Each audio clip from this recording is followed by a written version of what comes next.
Hello dear friends, welcome to learn with fun science and maths. आप सभी को दिवाली की हार्दिक शुभकामनाएं। हम सब दिवाली का त्यौहार मना चुके हैं और अब समय वापस आ गया है कि हम अपनी पढ़ाई पर फोकस करें। तो आज एक टॉपिक है कंबशन, जो दिवाली से काफ़ी कुछ रिलेट करता है, क्योंकि दिवाली में हम पटाखे जलाते हैं, दिए जलाते हैं, कैंडल्स लगाते हैं। यहाँ सब जगह कंबशन की प्रोसेस होती है। ना आखिर हम समझने की कोशिश करें कि कंबशन क्या होता है। आज हम वही पढ़ने की कोशिश करेंगे कि कंबशन क्या होता है। कंबशन एक केमिकल प्रोसेस है। केमिकल चेंज मतलब केमिकली जो बॉन्ड्स होते हैं वो में चेंज आ रहा है ना। क्या हो रहा है इसमें? कोई सब्सटेंस कैसा सब्सटेंस होगा? अगर वो सब्सटेंस जल जाता है, आसानी से फायर कैच कर लेता है, तो उसे बोलते हैं कंबस्टिबल सब्सटेंस। और अगर वो आसानी से नहीं जलता है तो नॉन कंबस्टिबल। जब भी कंबशन की प्रोसेस होगी तो हमारे पास कैसा सब्सटेंस होगा? Combustible substance. वो जल जाता है। किसकी प्रेजेंस में जलता है? ऑक्सीजन की प्रेजेंस में। अब यहाँ पे ऑक्सीजन का प्रेजेंस होना और ऑक्सीजन की अमाउंट, ये दोनों ही फिर चीज़ों को वेरी करते हैं। ठीक है, ऑक्सीजन की सप्लाई में वो बर्न करता है, ऑक्सीजन की प्रेजेंस में ऑक्सीजन के साथ रिएक्ट करता है, यानी अब उसके जो बॉन्ड्स है वो ऑक्सीजन के साथ बनते हैं और क्या देता है? हीट और लाइट।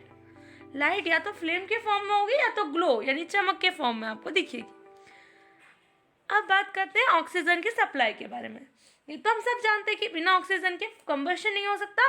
फायर आप नहीं देख पाएंगे, फ्लेम नहीं देख पाएंगे, आग नहीं लगेगी कहीं पर भी।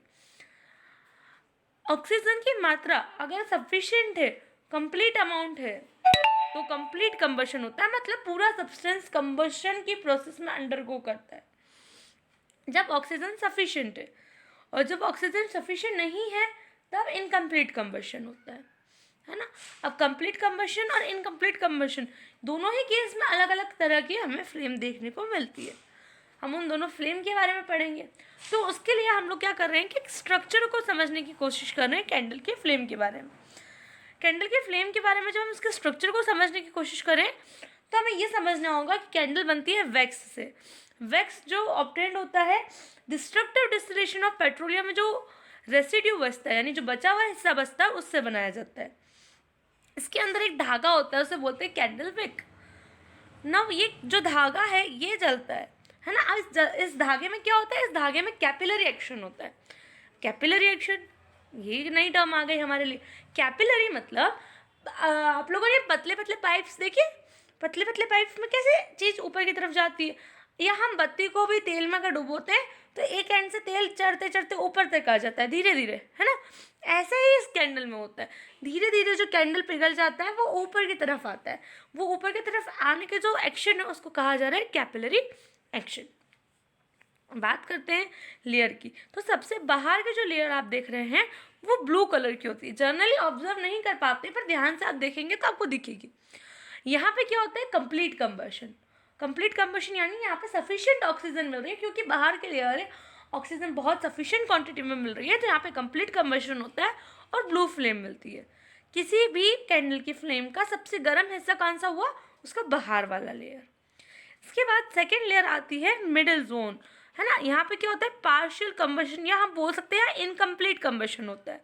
इनकम्प्लीट कंबशन मतलब यहाँ ऑक्सीजन सफिशिएंट क्वांटिटी में नहीं होगी। इसके कारण यहाँ पे कैसी फ्लेम मिल रही है? Yellow flame. ये मॉडरेटली हॉट होता है। कैसा? मॉडरेटली। थर्ड जो जोन आता है ब्लैक डार्क जोन हमें मिलता है। ये जो वैक्स के वेपर्स होते हैं अनबर्न, जो जले हुए नहीं होते ना हिस्से कार्बन के, वो ब्लैक ब्लैक वहाँ पर प्रेजेंट होते हैं। ये सबसे कम गर्म होता है और इसके कारण ये ब्लैक होता है।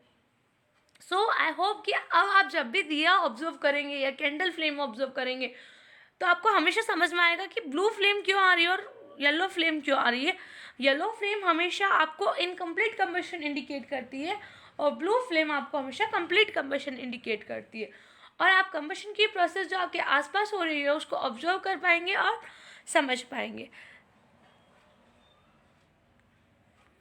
Thank you for watching. Please do like, share and subscribe my channel.